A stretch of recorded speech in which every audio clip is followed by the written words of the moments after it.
शीदे को पूरी रात मच्छरों ने बहुत परेशान किया। शीदे का दिमाग घूमा। शीदे ने जहर पी लिया और बोला, अब काटो सालो, सब के सब मरोगे।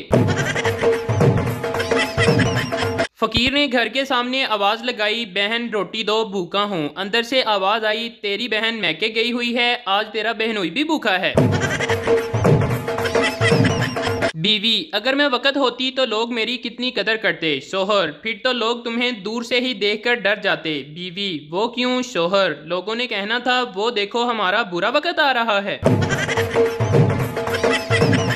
अस्पताल का अमला एक शख्स के पीछे भाग रहा था। लोगों ने पूछा, क्या हुआ। डॉक्टर, 4 बार ऐसा हुआ है कि ये साला दिमाग का ऑपरेशन करवाने के बहाने आता है और टिंड करवा कर भाग जाता है। एक चर्सी के घर रात 3 बजे बेटा पैदा हुआ। पैदा होते ही चर्सी ने एक थप्पड़ मारा। बीवी ने गुस्से से कहा, बच्चों को कोई ऐसे मारता है। चर्सी बोला, ये पहली रात 3 बजे घर आया, जब जवान होगा तब कितने बजे आया करेगा। रात मियाँ बीवी में झगड़ा हुआ। सुबह बीवी गुस्से में ना उठी। खामन ने खुद ही बच्चों को नाश्ता करवाया, स्कूल के लिए तैयार किया। बीवी बिस्तर में घूटती रही। खामन बच्चों को लेकर स्कूल के लिए निकलने लगा तो बेगम उठकर बोली, रुकिए चौधरी साहब, आज इतवार है। शेख दुकानदार से, टूथब्रश देना, मेरे ब्रश का एक बाल टूट गया है। दुकानदार, शेख साहब एक बाल टूटा है तो नया ब्रश क्यों ले रहे हो। शेख बोला, जो बाल टूटा था वो आखिरी था। एक सरदार पाँव में रस्सी बांध रहा था। किसी ने पूछा, क्या कर रहे हो। सरदार, खुदकुशी। आदमी, वो तो गले में रस्सी पहनकर होती है। सरदार, वहां ही डालकर कर रहा था, मेरा तो सांस ही रुक गया। एक आदमी कब्र पर बैठा हुआ था। रात चलते हुए एक मुसाफिर ने पूछा, डर नहीं लगता कब्र पर बैठे हो। आदमी, डरने की क्या बात है, अंदर गर्मी लग रही थी तो मैं थोड़ी देर के लिए बाहर आ गया।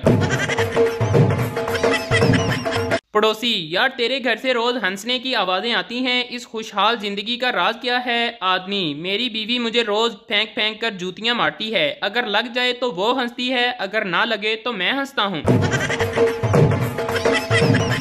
टीचर, आई लव यू किसने इजाद किया। पप्पू, चाइना ने। टीचर, वो कैसे। पप्पू, क्योंकि इसकी ना तो कोई गारंटी है और ना कोई वारंटी, चले तो चांद तक, ना चले तो शाम तक। एक आदमी 500 का नोट लेकर बैंक गया। कैशियर ने बोला, ये जाली नोट है। आदमी बोला, जमा मेरे अकाउंट में होगा, आपको क्या तकलीफ है। मासी, मालकन मुझे 10 दिन की छुट्टी चाहिए। मालकन, तू 10 दिन छुट्टी पर जाएगी तो तेरे साहब का खाना कौन बनाएगा, इन्हें दवाई कौन देगा, इनके कपड़े कौन धोएगा, इनका बिस्तर कौन लगाएगा। मासी ने शर्माते हुए बड़े प्यार से कहा, मालकन अगर आप इजाजत दें तो मैं साहब को साथ ले जाऊं। शेख मरते वक्त, बेगम तुम कहाँ हो। बेगम, आपके पास। शेख, और मेरे बच्चे कहाँ हैं। बेगम, वो भी आपके पास खड़े हैं। शेख, तो फिर साथ वाले कमरे का पंखा क्यों चल रहा है, बिल तो अड्डा प्यो देगा।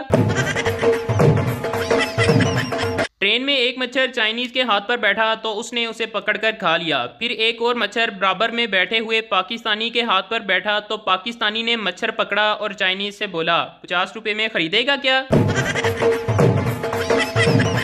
मिरासी का बेटा, अब्बा मैंने सुना है कि माँ बाप को देखो तो बहुत सवाब मिलता है। बाप, कुत्ते दिया पुत्रा, जिस तरह तुम छुप छुप कर देखते हो इस तरह गुनाह मिलता है। एक सरदार अपने घर की बिल्ली से तंग आकर उसे कहीं छोड़ आया। घर आया तो बिल्ली इससे पहले घर पहुंच चुकी थी। वो बिल्ली को फिर कहीं दूर छोड़ आया और घर फोन करके पूछा, बिल्ली घर पहुंच गई है या नहीं। बीवी ने कहा, पहुंच गई है। सरदार बोला, इस कमीनी से बोलो मुझे आकर ले जाए, मैं रास्ता भूल गया हूँ। फकीर, मेनू खाण वास्ते कुछ दियो। शेख, कल वाला सालन खा लेगा। फकीर, हाँ खा लवांगा। शेख, चल फिर मेरा पुत्र कल नू आवी। ये उस दिन का वाकया है जब अब्बा जी ने मुझे बहुत मारा कूटा था। हुआ कुछ यूं था कि अब्बा जी ने मुझे बिजली का बिल जमा करवाने भेजा और मैंने उन पैसों से लॉटरी का टिकट खरीद लिया जिसमें गाड़ी इनाम में रखी गई थी। जब घर पहुंचकर अब्बा जी को सूरत हाल बताई तो बहुत मार पड़ी, लेकिन अगले दिन जब सुबह सुबह सब सोकर उठे तो दरवाजे पर खड़ी गाड़ी देखकर सबकी चीखें निकल गईं।